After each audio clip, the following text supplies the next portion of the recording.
travaille bien à la sellette. Allez, c'est parti. Quart de tour agressif sur un côté. Bravo, sellette. Et demi-tour. On ressent le virage. Bravo, sellette.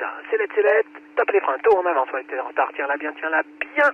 Bravo, bravo, bravo, bravo. Ouais, il y avait trop de roulis.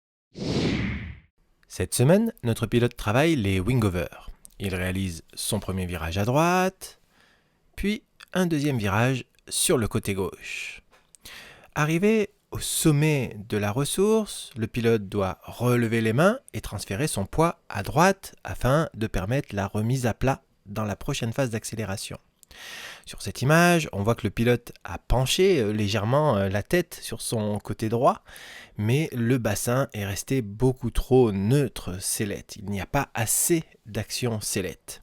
Résultat, la voile maintient beaucoup de roulis dans cette phase d'accélération. Sur cette image, on peut voir qu'il y a toujours au moins 45 degrés de roulis.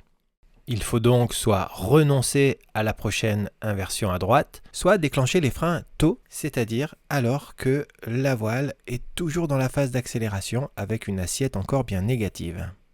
Mais notre pilote ne déclenche pas les freins en avance. On voit que arrivé à la fin de la phase d'accélération, lorsque l'assiette est de 0 degré, les caissons à l'horizontale, on a conservé une trop grande quantité de roulis. La sagesse serait de ne pas inverser, de sortir avec une chandelle et d'en contrôler la battée.